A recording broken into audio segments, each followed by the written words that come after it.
अस्सलाम वालेकुम दोस्तों, उम्मीद करता हूँ आप सारे खैरियत से होंगे। मैं मौजूद हूँ जी सरगोदा में, मेरे साथ हैं अज़हर भाई। अस्सलाम वालेकुम अज़हर भाई। वालेकुम अस्सलाम। कैसे हैं जी? ठीक ठाक हैं? अल्हम्दुलिल्लाह, हम भी आप बढ़िया से हैं। अल्लाह का करम। और आज की हमारी वीडियो जी एक टोटली डिफरेंट वीडियो होगी, क्योंकि हम जानवरों का शौक़ तो करवाते ही करवाते हैं, लेकिन ये टोटली डिस्कशन बेस्ड वीडियोज़ होंगी जिससे शौकीनों को नॉलेज पहुँचेगा। क्योंकि अज़हर भाई, वो एक कहावत है ना, माँ की गोद से लेके कब्र तक इल्म हासिल करो। बेशक लेकिन पाकिस्तान के उस्ताद ऐसे हैं कि कब्र में चले जाते हैं, इल्म देते ही नहीं है। ऐसे ही। वो कोई बाबे के पास कोई नुस्खा होगा ना, किसी भी फ़र्ज़ करे कोई बंदे कहेंगे यार ये बाबा जी हैं, इनके पास जो बकरा छोड़ दे वो कद बड़ा कर जाता है। ऐसे ही। वो बाबा मरता मर जाएगा, वो किसी को नुस्खा नहीं बताएगा, ऐसे ही। नहीं तो सारी उस्ताद बन जाएंगे। तो अच्छा, तो अज़हर भाई, ये वीडियो होगी जिसमें हम ब्रीड पर डिस्कशन करेंगे। जी। जो सेकंड पार्ट होगा उसमें मैं आपसे टफ़ क्वेश्चंस करूँगा। राइट। तो अज़हर भाई, सबसे पहले ब्रीडर के हवाले से बात करते हैं। अगर किसी ने गोट फार्मिंग में आना है जी। तो ब्रीडर्स के जो टेस्टिकल्स होते हैं वो कैसे होने चाहिए, इसका अमल दखल कितना है ब्रीडिंग में, इस हवाले से अज़हर भाई। बिस्मिल्लाहिर्रहमानिर्रहीम। असल में ऑन भाई जो ब्रीडर की ओवरऑल, पहले तो हमें ये आइडेंटिफाई करना है कि हमें ब्रीड रखनी कौन सी है ना। तो बेसिकली हम अमृतसरी ब्रीड में हैं और हमारे जितने भी व्यूअर्स हैं वो भी अमृतसरी ब्रीड का ही शौक़ करते हैं, तो हम उसी ब्रीड को लेकर के चलेंगे। ब्रीडर मेल्स के ब्रीडिंग स्टैंडर्ड्स वेरी करते हैं फ्रॉम ब्रीड टू ब्रीड। ठीक है। यानी कि एक ब्रीड अगर मक्खी चीनी है तो उसका ब्रीडिंग स्टैंडर्ड कुछ पॉइंट्स का अलग होगा। इसी तरह नुकरी का ब्रीडिंग स्टैंडर्ड, उसके मेल का ब्रीडिंग स्टैंडर्ड जो होगा वो उस नुकरी के ब्रीड के लिहाज से होगा। इसी तरह साइसन है, टेडी है, ब्रीड पाकिस्तान की नुकरी टेडियाँ हैं, उनका स्टैंडर्ड उनकी ब्रीड के लिहाज से होगा। ठीक है।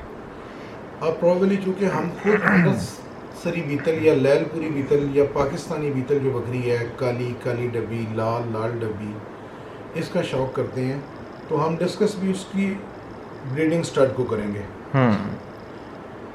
अब ओवरऑल आपने जो सवाल किया है सबसे पहले कि ब्रीडर के टेस्टिकल्स कैसे होने चाहिए, हाँ जी। तो ऑन भी ये भी एक कॉन्ट्राडिक्टरी क्वेश्चन है बहुत बड़ा ना, क्योंकि इसमें डिफरेंस ऑफ ओपिनियन, राय का इख्तलाफ बहुत ज़्यादा है। पढ़े लिखे शौकीन का, एक आज से 100 साल पुराने बाबे का, और किसी भी और शौकीन का जो इस शौक़ में एंटर है। तो अगर हम स्पेसिफिकली टेस्टिकल पे बात करें तो testicles should be in one pack. ठीक है। अक्सर आपको ये एक ब्यूटीफुल स्टैंडर्ड है ब्रीडिंग स्टैंड का, और ये स्टैंडर्ड हर ब्रीड के लिए है। ठीक है। ये स्पेसिफिकली अमृतसरी ब्रीड के लिए नहीं है। कई चीज़ें ऐसी कॉमन हैं कि जो लोग या पुराने जितने भी लोग जिनको इस चीज़ का आइडिया था, उन्होंने सबको एक ही स्टैंडर्ड में रखा हुआ है जी। तो जो टेस्टिकल है वो एक पैक में होना चाहिए। अब कई जगह हमारे पास ये बात सुनने को मिलती है कि फ़लाने बाबे ने, फ़लाने छेड़ू ने, आजली ने ये कहा जी कि टेस्टिकल्स को आपस में कट होना चाहिए, जिस तरह वो दो अलग अलग होते हैं तो उनकी बकरियां दूध बहुत देती हैं। बिल्कुल। तो ये सब बकवास बात है, ऐसी कोई बात नहीं है। तो अज़हर भाई, इससे क्या ये मतलब ले सकते हैं, अगर टेस्टिकल एक पैक की सूरत में है तो बकरा ज़्यादा अच्छी प्रोडक्शन देगा, ब्लड लाइन वगैरह एक साइड पे, अभी सिर्फ क्यों टेस्टिकल्स की बात हो रही है तो नहीं ऑन भाई, देखें मैं आपको ये बताता हूँ कि हमने ब्रीडर का एक पॉइंट डिस्कस किया है। बिल्कुल। कि उसका बॉडी में एक ऑर्गन है, उसकी प्लेसमेंट क्या होनी चाहिए। तो basically it's not a final decision कि हम इस डिसीजन पे ये अपनी राय दे सकें कि ये एक अच्छा ब्रीडर है। ठीक है, बाकी भी पॉइंट्स सारे होने चाहिए। बाकी सारे पॉइंट्स जो उसके फ्रॉम नोज टू टेल एक स्पेसिफाइड ब्रीडर के होने चाहिए, वो पॉइंट्स आएंगे। ठीक है। और टॉप ऑफ द लिस्ट उसकी ब्लड लाइन आएगी।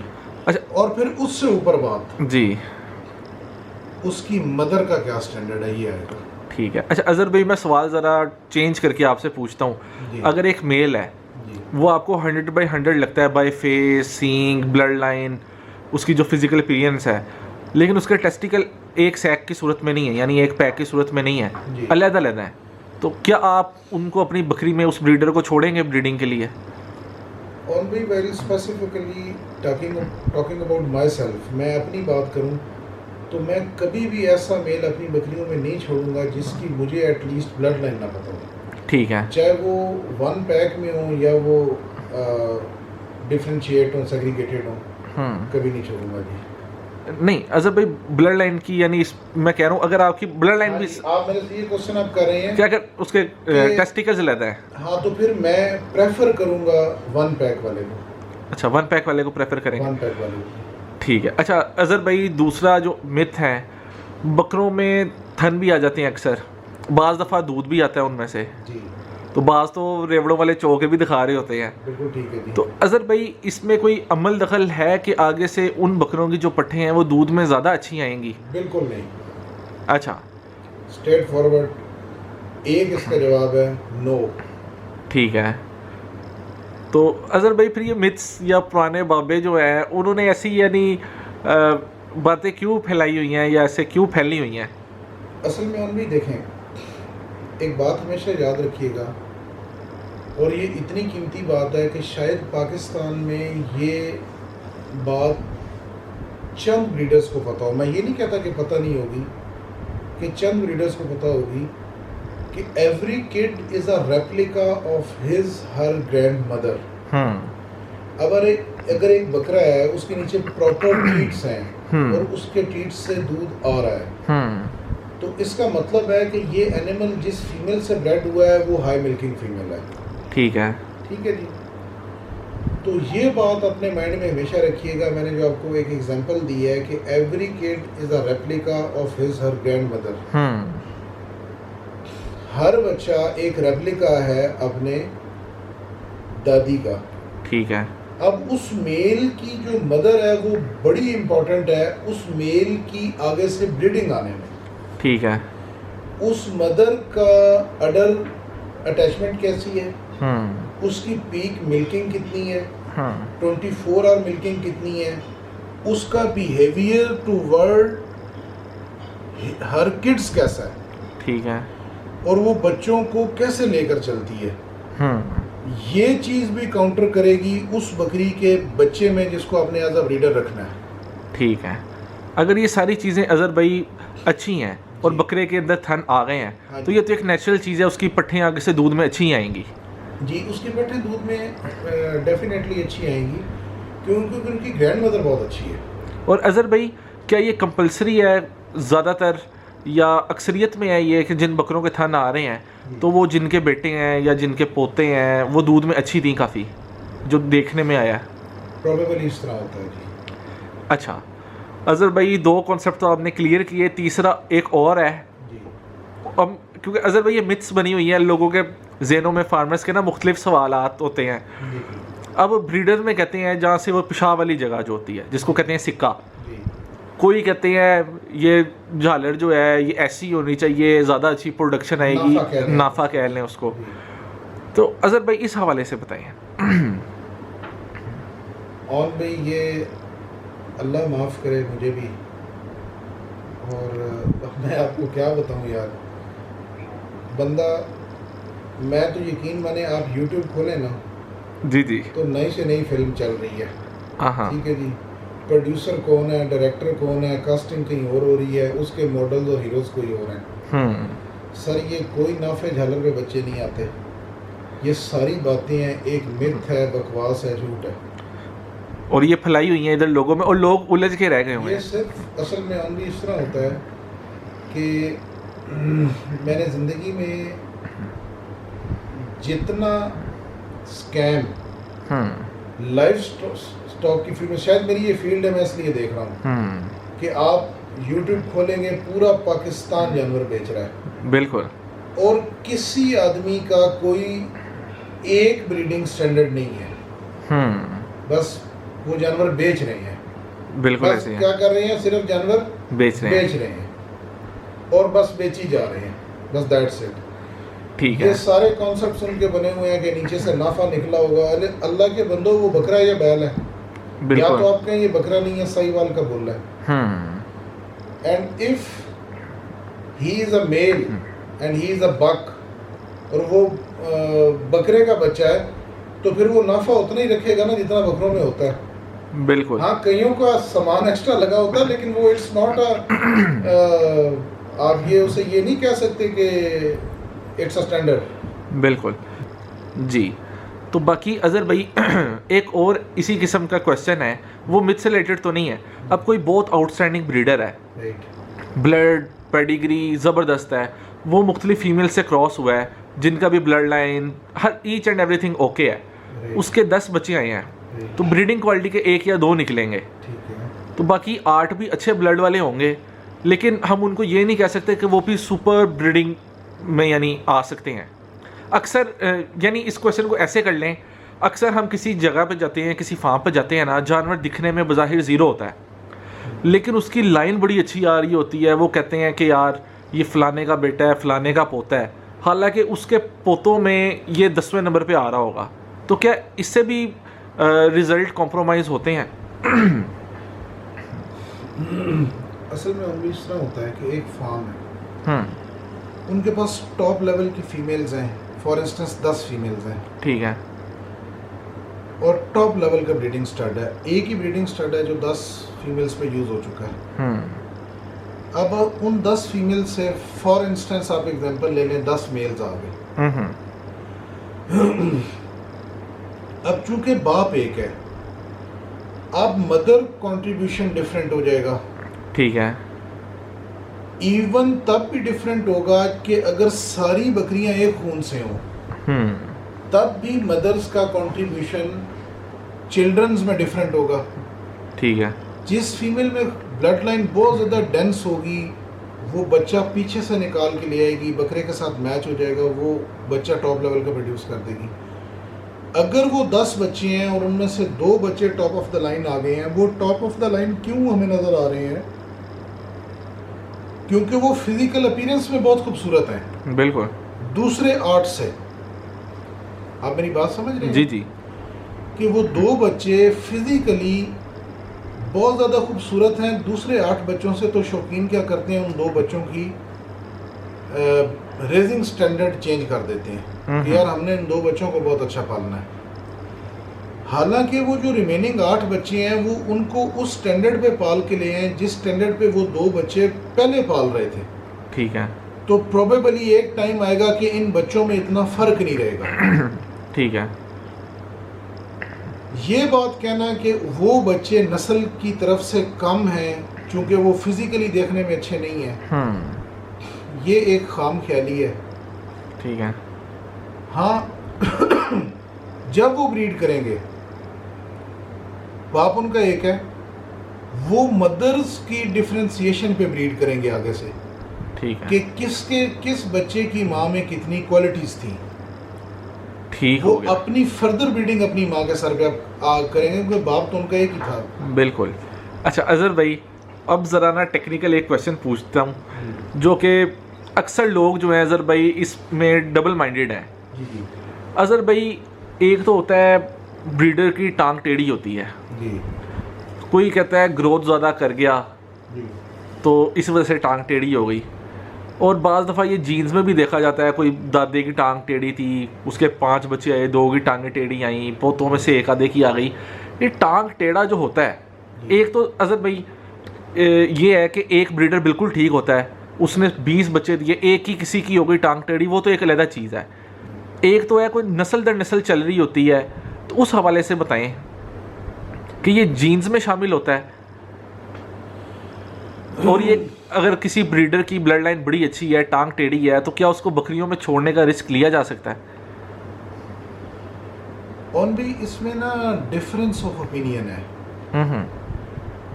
बेसिकली ये जो टांग टेढ़ी होना है, ये इस ब्रीड का स्पेसिफिकली अमृतसरी ब्रीड का कैरेक्टर है, या आप ये समझ लें कि कसरत से इस ब्रीड में ये पाया जाता है। उसकी एक मेन रीज़न ये है कि बाय नेचर ये ब्रीड बाद वाली है, ठीक है। जो अमृतसरी ब्रीड है। इस ब्रीड में बादी बहुत ज़्यादा है। अब अक्सर आपने ये देखा होगा कि कई बच्चे बचपन से टांग टेढ़ी कर गए, बिल्कुल, और कई 2 दांत के बाद टांग टेढ़ी कर गए, बिल्कुल, कई खीरे टांग टेढ़ी टेढ़ी कर करके। गए। एक तो इसका ये एस्पेक्ट है जिसे हमें अकाउंट फॉर करना चाहिए जानवर पालते हुए। दूसरी बात ये है कि ओवर डाइट भी किड्स को आउट कर देती है अपने बॉडी लेआउट से। ठीक है जी, ऑलरेडी ब्रीड में बादी मौजूद है, हम बच्चे को ओवर फेड करते हैं। ओवर फेड करने की वजह से उसकी बॉडी में कैल्शियम और दूसरे जो प्रोटीन्स हैं वो सारे एक्सीड कर जाते हैं उसकी रिक्वायरमेंट से। चूँकि उस ब्रीड के अंदर बादी भी है, इस ब्रीड का ये ट्रेट भी है, और तीसरा काम हमने ये किया कि उसको मांडू लगा दिया ऊपर से, ये ताशा जो बच्चा हमें ज़्यादा पसंद हो। ऐसे ही है। तो अमूमन आपका वही बच्चा आउट होगा कि जो बच्चा आपको ज़्यादा पसंद होगा या जिस पे आप ज़्यादा तवज्जो दे रहे होंगे। ठीक है। फोर्थ सबसे इम्पोर्टेंट बात ये है कि अवॉइड करें ऐसे ब्रीडर्स को जिनकी ट्विस्टेड लेग्स हैं ब्रीडिंग से। कोशिश करें, ये एक पैरामीटर है कि आप कोशिश ये करें कि जो आप अपनी फीमेल्स में ब्रीडर अलाउ करें या उन ब्रीडर्स को छोड़ें, तो कोशिश यही करें, स्टैंडर्ड ये कहता है कि आप उसके अंदर टेढ़ी टांगों वाला ब्रीडर ना छोड़ें, क्योंकि ये चीज़ अब मेरे मुशाहिदे में आ रही है कि जीन्स में ट्रैवल करती है, और अगर बच्चों में ना सही पोतों में कहीं ना कहीं नज़र आ जाती है, कहीं ना कहीं वो ज़रूर नज़र आएगी। इवन आपको मैं बात बताऊं कि वो फीमेल किड्स में भी आएगी। ठीक है।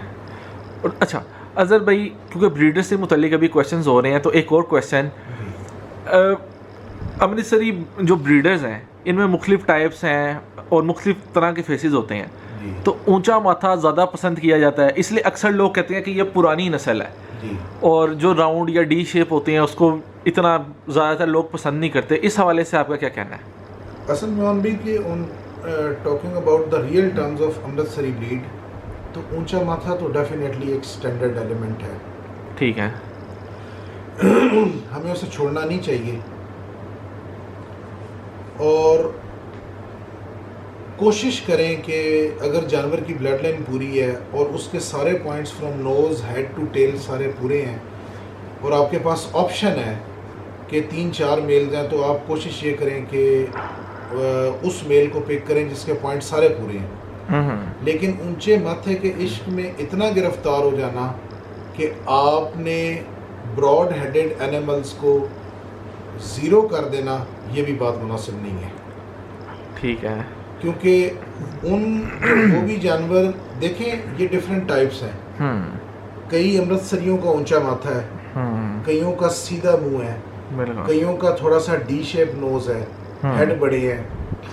तो इतनी लचक आपस में ब्रीडर्स रखें कि बिल्कुल अगर आपको ऊंचा माथा पसंद है और मुझे डी शेप पसंद है, तो मैं ऊंचे माथे कोई ज़ीरो ना कह दूं, और अगर मैं डी शेप को ज़ीरो ना कह दूं और आप ऊंचे माथे को ज़ीरो ना कह दूं। बिल्कुल। तो एक स्पेस रखें कि आप को जब ज़रूरत हो आप किसी टाइप का ब्रीडर अपने ब्रीडिंग फीमेल्स के ऊपर छोड़ सकें। ठीक है, कोई इशू नहीं है इसमें, वो भी ब्रीड है और ये भी ब्रीड है। ठीक है। अच्छा अजहर भाई, जो न्यू फार्मिंग में आना चाह रहे हैं, वो अक्सर वीडियोस इनको सोशल मीडिया पे ऐसी वैसी मिल जाती हैं जिसमें मुख्तलिफ लोग कह रहे होते हैं कि ब्रीडर अच्छा ले लो तो दरमियानी बकरियों से अच्छे बच्चे आ जाएंगे, बकरियों पे कॉम्प्रोमाइज़ कर लो जी। तो लेकिन मुझे याद है कि आप हमेशा से इस बात पे जोर देते थे कि बकरी बल्कि एक लिहाज से ब्रीडर से भी अच्छी होनी चाहिए। असल में उन भी मैं ये क्वेश्चन बड़ा इम्पोर्टेंट है जो आपने किया है ना। इस क्वेश्चन की इतनी इम्पोर्टेंस है कि शायद अगर एक ये सवाल स्टार्टअप वाले ब्रीडर को या फार्मर को समझ आ जाए तो उसके लिए rest of the life easy हो जाएगी। डेफिनेटली ऑन भाई, इसमें कोई शक नहीं है कि अगर मदर इक्वल स्टैंडर्ड की होगी और फादर इक्वल स्टैंडर्ड का होगा, तब ही आगे से बच्चा आएगा जिसे आप कहेंगे बकरे का बच्चा है। बिल्कुल, जो हर एस्पेक्ट से पूरा होगा। जो पूरा होगा। हाँ, कई बार इस तरह होता है आपके पास कई फीमेल्स ऐसी होती हैं जो फिजिकली अपने लेआउट में बहुत आला नहीं होती, लेकिन उनके अंदर ब्लड लाइन, उनकी मदर लाइन, उनकी फादर लाइन 100% पूरी होती है। ज़िंदगी में उनकी लाइफ में कोई भी ऐसी वजह जिस वजह से वो छोटी रह गई है या वो दरमियानी रह गई है, तो उससे आप ये नहीं कह सकते कि ये इग्नोर्ड एनिमल है। ठीक है। अगर वो वाली फीमेल टॉप मेल से ब्रीड कर गई है, वो भी बच्चा उस स्टैंडर्ड का ही देगी जो उसके पेरेंट्स, ग्रैंड पेरेंट्स और ग्रेट ग्रैंड पेरेंट्स का स्टैंडर्ड था। ठीक है जी। अच्छा, हाँ जी, एक इसमें कॉन्सेप्ट आपने, इसमें एक चीज़ मैं सॉरी टू ऐड ऑन करूँगा कि इस चीज़ को जो भी स्टार्टअप वाले शौकीन हैं, इतनी इम्पोर्टेंट और इतनी ज़रूरी चीज़ मैं आपको बताने जा रहा हूँ कि बिल्कुल मेरी इस बात पे लग के ये ना समझे कि 15 लाख 20 लाख वाली बकरी ही होगी तो वो बच्चा प्रोड्यूस करेगी। ये सब झूठ है, ये फेक बात है। आप 15 लाख की बकरी लेंगे, 20 लाख की बकरी लेंगे, 12 लाख की बकरी लेंगे, उसे अपने घर मार देंगे, वो आपकी आगे नहीं बिकनी।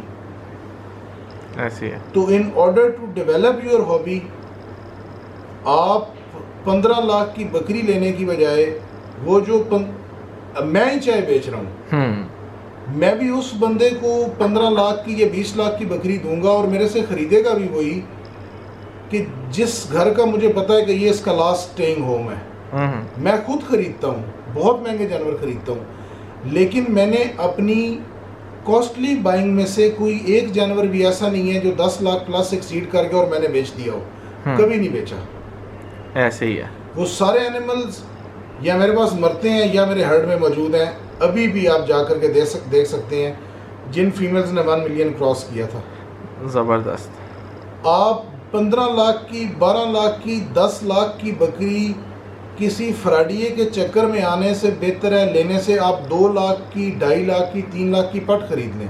आप उस पर मेहनत करेंगे, जब आप उस पर ड्यू मेहनत करेंगे वो आपके पास डेवलप होगी एक बेहतरीन बकरी में, और वो बकरी आपकी किसी भी हाथ 6 लाख की, 7 लाख की, 8 लाख की बिक सकेगी। लेकिन अगर आप 15 लाख की बकरी बाय करते हैं तो आप ये समझ लें कि आपने इसको बाय किया है सिर्फ और सिर्फ अपने घर मरने के लिए, क्योंकि नो-हाउ भी नहीं होती तब इंसान को नो-हाउ नहीं होती, और सीखने में यानी इतनी कॉस्टली चीज़ का नुकसान हो जाता है। शख्स का ये ज़हन डेवलप कर दिया जाता है कि यार इतने की तू बकरी लेगा तभी बच्चा आएगा। ये सब झूठ बातें हैं। ठीक है। एक टॉप लेवल की पट जो आपको उससे 4 गुना सस्ती मिल जाएगी, उस पर आप 1 साल मेहनत करेंगे तो वो उस लेवल की बकरी में कन्वर्ट हो जाएगी, और वो आपको इंशाल्लाह ताला सुपर एलीट किट देने की कैपेसिटी रखती होगी। ज़बरदस्त जी। तो बाकी दोस्तों, माशाल्लाह से ये फर्स्ट वीडियो थी अज़हर अमान भाई की, जिसमें इन्होंने मुख्तलिफ मिथ्स जो हैं उनको डिस्क्लोज़ किया, एक लिहाज से कॉन्सेप्ट क्लियर किए हैं। बाकी इंशाल्लाह एक सेकंड पार्ट भी होगा जिसमें अज़हर भाई से ज़रा तल्ख सवालात पूछे जाएंगे। तो ये वीडियो अच्छी लगी है तो लाइक करें, और आप अगर चाहते हैं अज़हर भाई के इसी किस्म के इंटरव्यूज़ मज़ीद देखना तो लाजमी कमेंट कीजिएगा। तब तक दें इजाज़त, अल्लाह हाफ़िज़।